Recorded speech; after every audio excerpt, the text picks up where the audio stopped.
In the laws of nature, there is nothing impossible except that the state of your mind makes it so. Cleaning up this planet is going to be a big job. If we're going to get the climate back to what we want, a lot of work got to be done. But one thing is certain, you need energy. That's important.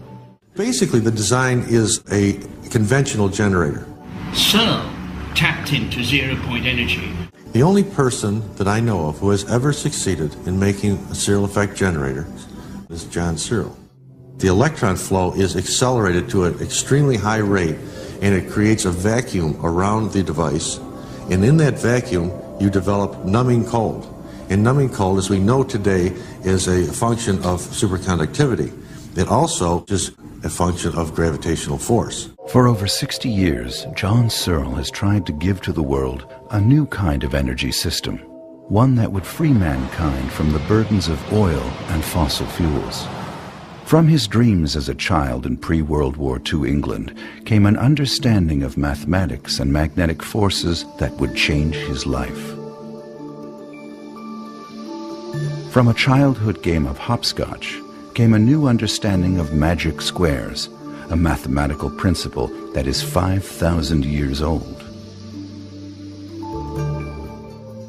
He could think laterally and not be bound by conventional rules taught through conventional methods that may have an adverse effect on the human mind. John Searl is known all over the world as the inventor of the Searl effect generator, a magnetic device consisting of one or more rings, also called plates, and a number of cylindrical rollers that, when in motion, generate electricity. The generator is a magnetic device that is totally magnetic. It is its own prime mover. It will self-start and continue to run, and as far as we know, we could say never stop. The Searl effect is an effect based on magnetic fields that generate the continual motion of magnetized rollers around magnetized rings, producing electric energy. The generator runs in harmony with nature. The law of the squares is harmony with nature. But the Searl effect is a great deal more than a simple generator. In our polluted and energy-starved world, it is the hope of all mankind that we find the solutions that lead us to both prosperity and harmony with nature. Is it possible to maintain mankind's industrial output and at the same time reduce the pollutants that are slowly killing planet Earth?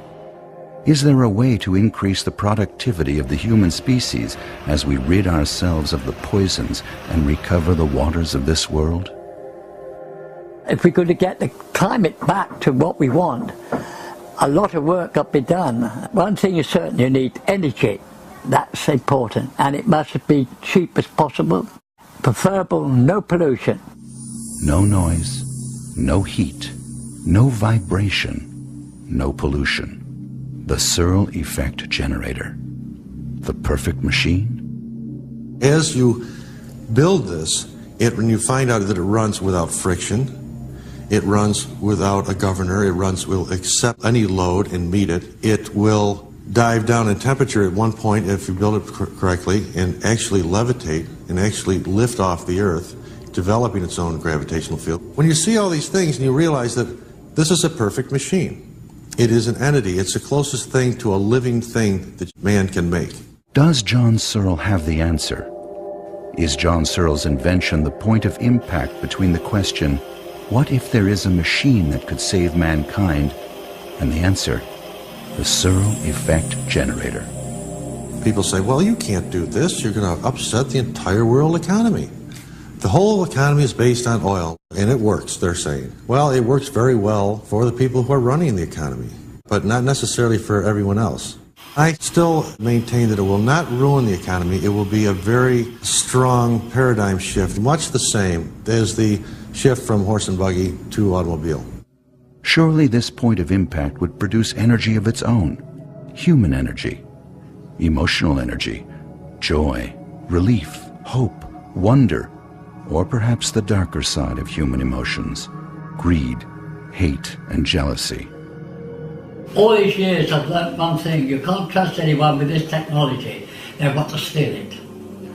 And any worker see this and find out how it works could sell it to another company for millions. Because this, too, is the Searl effect. Put simply, quantum mechanics is the study of the relationship between energy and matter. In particular, the relationship between electrons and photons, the area in which the actual Searl effect takes place. It's photons. That's the role of grounding their energy to the coil. It is simply throwing photons out. That is what you see trapped in the magnetic field around it. Albert Einstein's contribution E equals mc squared made way for huge strides in science. Very soon, abstract mathematical proofs would replace ether theory as the best explanation of all things and their relativity. Others, like Nikola Tesla, would cling to the idea that energy was all around us and that we could access this energy and transport it through the atmosphere without the need for meters or utility companies. While the greatest minds of the 20th century uncovered theories about how the universe works, far beneath this lofty exchange, John Searl was dreaming. I had dreams, and those dreams are the key to all the work which I do. In fact, they're the key to all my knowledge. The Searl effect is developed from the law of the squares, and it is from these squares that John Searl developed his generator and flying discs. But it didn't stop there.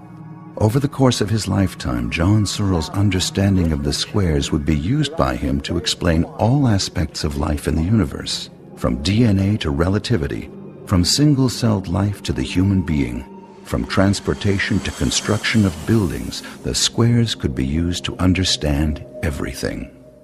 When I took up my training as an apprentice electrical engineer, about the third day I was presented a docket to take to the stores, and I saw this tube with a small tube buff. I asked the foreman what that meant. He said, that's 2 squares. So I said, well, what is 2 squares? So he draws 2 by 2, show me 4 squares. 4. You can take a square, if you run the numbers in normal, 1, 2, 3, 4, 5, 6, that is uniform in. But when you total them up, each row, each column, each diagonal, you'll find they add up different. Putting numbers in random, we come up with a uniform output. Every line, every column, the 2 diagonals come out precisely the same. Random numbers in squares will produce a uniform total. John Searl would soon call this the law of the squares, nature's way of achieving order from chaos. This led to Searl's revelation. From those numbers, John Searl had the exact amount of each ingredient in the rollers and rings of his generator. Now, every 1 square represents a quantity of a material, and that's very important. This is precisely how I developed the SEG. So I copy nature in every way. I work at trying to think how nature's doing it, and then produce this object. World War II had ended, brought about by the most devastating weapons ever conceived. The product of those lofty minds who 20 years earlier wondered what would happen if you hit a single atom hard enough. What kind of energy was stored in this tiny place? The answer, they thought, is the source of all energy in the universe. The practical answer was bang. In fact, the biggest bang mankind could ever devise. Einstein opened the door a bit further. Like most people, they come up with a wonderful formula. Einstein did. And then he stops at that and says, there's no way you can get this massive energy out of an atom. The cost would be too high, it's not worth it. Then you see you get another person comes along and thinks about this, oh no, just pump it with a proton or a neutron. Some of the vocabulary, words like volts, ohms, amps, and watts. By 1946, John Searl had a different idea. How could this energy be tapped without smashing the atom into bits? His idea was a completely new generator design. We didn't call them Searl effect generators then, but we were just trying to produce a generator to run the house lights on. because I felt that the big generators at the power stations were a waste of money, would present to us vast pollution problems in the future. So the whole idea was to get something to produce electricity. Basically, the design is a conventional generator as far as how it looks. You've got a magnet passing by a coil, and all generators of electricity are based on magnetics and coils. You can pass a coil by a magnet or a magnet by a coil, but that gives you your deflection in the electron flow and the force in one direction. I already knew most of the fundamentals. What I was doing here was trying to get rid of the petrol engine or other devices to turn the generator. That was the objective. The two key issues are electrons and magnetic fields. John Searl understood the basic principles for generating electricity. He knew electricity was made up of electrons traveling down the wires into our homes. To generate, you've got to have electrons for motion, great motion. That's why you go to the rare earth. The primary component is a rare earth. Although it can be any of the rare earths, the component that we use is neodymium. That's element number 60 on the periodic chart. And that unit puts out an excess of electrons for some reason, and it will also replenish them very easily. Rare earth is the greatest weight of the whole materials that you're using. That has got to hold the mass of electrons. John Searl's idea was to find a way to ease those spare electrons out of the structure and use them. Instead of smashing the atom into bits, why not tap this vast electron reservoir by using magnetic fields, same as any generator of that time? So I say to myself, if you can release all the energy with a simple particle, surely we could ease it out gently by tunneling it in and giving it something to run up. So if we put a straight line, magnetic line, through, and the electron spins around, all this energy is spinning around and come out, we'll get a constant flow. Tunneling into the atom using a specific magnetic field will cause the electrons to move in one direction, and they can be collected and used. With production of electricity, you have two choices. You either rotate the magnetic field or you rotate the conductors. In our case, we rotate the magnetic flux. So as the roller rotates, it's also rotating around the base plate. To make his generator work, John Searl had to overcome many problems. Most of these occurred with the shape and design of his magnets and in the behavior of their magnetic fields. How can you make a round magnet orbit another round magnet without stopping or flying off?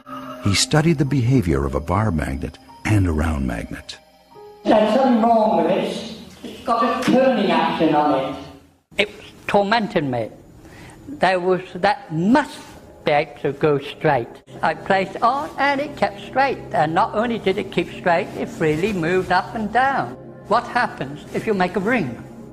He knew magnetic fields could be impressed or printed on certain materials using a magnetizer, a device common to shops and factories that use magnets. The question that baffles scientists is why, when 3 was on, they just run round and round. The picture here was there was 2 states involved here, and of course there is. The 2 states referred to the 2 magnetic fields printed at right angles to each other. Both the roller and the plate had independent magnetic fields, one vertical and the other radial from the center to the rim. Clearly, the magnetic field was completely different to the magnetic fields we knew of. For some reason, why it were different, at the time I had no idea. The intersection of these 2 fields produces a wave that carries the roller around the ring, although this wave was unknown at the time the phenomenon was present. So we got fields at right angles. That's why the whole thing moves. If you haven't got 2 fields, it won't move. Now the 2 key issues for the production of electricity were present in a totally new generator design. The electrons were available in the rare earth material. The magnetic fields induced the roller to run on the plate. We didn't even know what the field looked like till a few years ago in Germany when we remade a segment. I said, well, let's have a look at this field. And we dusted it with very fine iron dust, shook off the surface. Do you know what that looked like? a bicycle wheel. That is the field that makes this work. Any other field won't work. That field does it. So we know that the magnetic field can be set to perform functions quite different to what we were taught in my day at school. And I think we're only scratching the surface of magnetism. Was this thing a generator? It created an extremely high voltage, but John Searl had no control over it whatsoever. With each experiment came a new set of questions. My magnetism is not your magnetism. Could it be that general magnetism contains multiple bands, a magnetic spectrum, exactly the same as white light contains a spectrum of colors? Magnetism is identical to light. In a way, that's how I look at it. They're identical, they're pairs. John Searl used a combination of AC and DC current when magnetizing the components of his generator. If we isolate the particular band we want and then print that, we have something different, we have a wave. This is the Searl effect, the intersection of two magnetic fields creating a magnetic wave that can be measured and amplified. John Searl designed a generator using magnetic fields to induce a flow of electrons from a rare earth element through a system of rotating magnetized components so that those electrons would be collected, compressed, used, and recycled. Magnetic forces and electrons in motion, the two key issues necessary for the production of electricity. Is a condition where you can get a wave in a magnetic sense, like a wave, a sine wave, and they act as a river. Now they're stationary until reaction effects takes place, and to do that you have to set a cylinder on it, magnetize, and then that wave goes into motion. Now the roller placed on that field, it floats. We know it cannot touch that, it's too dense with energy, so it'll float. So we got something floating there, then if this wave is moved due to reaction between this plate, this roller and this plate, then that wave is going to carry that regardless. So the roller maintains still its constant height. Though it's now running many times faster, it does not fly off. The magnetic field is holding the roller tightly to the plate. At the same time, the electrons moving through the layered elements are collected and compressed on the surface of the plate, lifting the roller and creating space between the roller and the plate. So the roller flies round and doesn't roll round. As it moves, the fields be rewritten all the time. So the field never diminishes. It cannot diminish, because a magnetic field is in constant running order. The energy, or electrons, moving through the system recycle. The rare earth element attracts new electrons that also move through the system and recycle. Because of their negative charge, the electrons compress, causing the drop in temperature and creating the energy field that radiates from the generator. In 1956, I was soldering. I had to produce another unit, and this time we wasn't powering it up. I wanted to try to meter up things to see what the oscilloscope was showing me. And it was accidental that when I took the hot iron to solder the wire on, I couldn't solder it. Something from the machine was cooling things faster than you could heat them. That was accounting for some of the behavior of those early models. Counted for why, when I got a hold of it, I was stuck to it. John Searl created a generator design that became a superconductor, producing extreme cold and incredibly high voltage that caused it to lift off the ground. But could he control this flying disc generator? One thing I didn't know was that gravity can be inversed. No scientists ever had come up with that idea. That clearly the magnetic field was completely different to the magnetic fields we knew of. The heavy rollers spinning as they rotate around the plates acted like a flywheel and caused a gyroscopic effect. The extremely high voltage created a dense field surrounding the generator, a device built with individually magnetized components. Incorporating these principles displayed by the device, he christened it Gyro Flywheel High Energy Density Mechanical Magnetic Device, but it would soon be known as the Levity Disc. You've got to put a load, resistance load, on the generator to speed it up. And once it starts, you get to about, on average, about 1 million volts. It begins to really build up a charge. Then this superconductivity switches in and the Earth pushes it up. But it's also affecting the atmosphere above it. It is making it pull to the rim and rotate with the field. So you've got like a hurricane effort. It's sucking it up. There's a magnetic field, there's a gap, a vacuum between that and the rim, and it's the photons which is discharged, trapped by the magnetic field, which gives it the glow. Basically, the Searl effect was meant to turn the ether, which is all around us, which contains energy, and tap into this energy, which has euphemistically now been known as zero-point energy. And various other people who followed Searl's footsteps have also potted around, and they've tapped into it by mistake. I can understand why people would have difficulty in understanding it, because it does take a great deal of effort to make sense of it technically. Fernando Morris, an electrical engineer and computer specialist, is responsible for the most credible attempt to rebuild the Searl effect generator. We have something here that needs to be investigated, and really that's my role. I am a technical investigator of the SEG. In his home laboratory workshop near San Diego, California, Morris is following the footsteps of John Searl. Personally guided by Searl himself, he is rebuilding the generator precisely as Searl did long ago. Morris developed the unit that reveals a magnetic sine wave in the Searl generator. That's how it started off, is to try to build a magnetizer for it.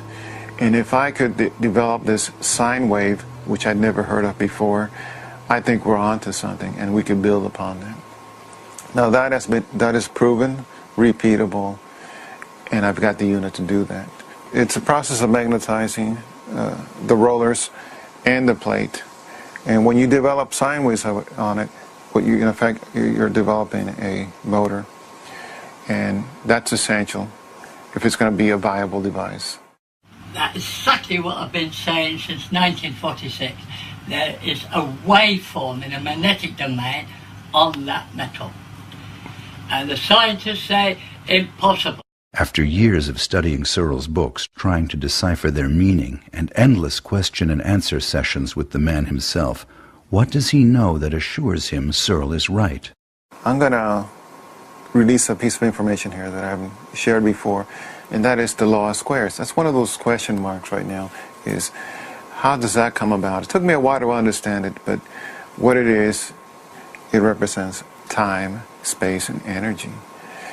And what it says, it's in a random state. That's not useful energy. But what John has done is he has transposed that matrix so that the output is uniform. And within nature, uniformity means resonance.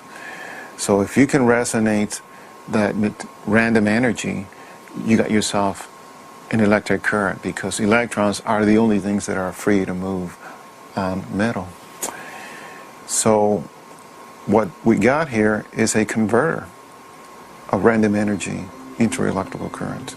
And that's the brilliance behind the machine here, is not only was John able to decipher his matrix, but he was able to make it into a workable device. And that's the SEG. Morris's mock-up of the SEG needs an outside power source, just like Searl's original back in 1946. This unit does not contain the rare earth material and will not display the Searl effect. It was built to demonstrate Searl's contention that spinning magnets give off an electric charge as measured by the flashing LEDs. What will be the reaction if and when the Searl generator functions as the inventor assures it will? I think the public will demand to know, why has this technology been ignored? Why have the experts failed to recognize it? John has a solution that is really the ultimate solution, because we're using energy that's already available in nature. and it's benign. I think we have a wonderful opportunity here. It's a shame it hasn't been taken advantage of. I mean, John has been struggling to get this technology out for years. John A. Thomas Jr. wrote a book about Searl, then formed a corporation with him in 1996, DISC, Direct International Science Consortium, for the purpose of rebuilding the Searl generator. Thomas's study of the Searl effect has convinced him beyond any doubt that Searl is telling the truth. And the United States has not heard of Professor Searl. They don't know who in the hell he is. The people of this world have been offered this technology in a refined form, usable, since the early 50s. And it was their right to have it, and it's been taken away from them by the media and by the power companies and by the people who are running this economic society. And we have been told that we cannot have this and it can't exist. Yet we could be living in a new world today that we should have had 25 years ago. John Searl has since reformed the Searl International Space Research Consortium, or SISRC, an offshoot of his earlier organization. The Searl effect generator represents a fork in the road of scientific development that was abandoned nearly a century ago when ether theory became a relic of the past. The trouble is, we're confronted by a brick wall called the expert scientific world. If they haven't done it or cannot do it, it's impossible to do. All these years, 1964, we were at a peak, we were demonstrating, and still the scientists say it's impossible to do. Really? Well, we're going to show you. They're wrong. And they have held up this technology since 1946 to today. Perhaps it's easier to believe that Searl's technology does not exist. The Searl effect generator at first look seems to violate known physical laws. Energy must come from somewhere. John says he found it in the rare earth material. Could it be that simple? Searl speaks his own language, a combination of known physics and terms he created to describe his invention. Numbers in squares told Searl that nature has a way of creating order out of chaos. Does the Searl effect generator convert random energy into usable electricity? When his generator is overloaded, it affects gravity and flies. John says he gave it a body and let it fly. What is the truth? German philosopher Arthur Schopenhauer was once quoted as saying, "All truth passes through 3 stages. First, it is ridiculed. Second, it is violently opposed. Third, it is accepted as being self-evident." Could it be that John Searl's technology is passing through Schopenhauer's 3 phases of truth? The movement toward alternative energy sources is worldwide and essential. The promise of a working Searl effect generator represents a paradigm shift and a renewed hope for all life on Earth.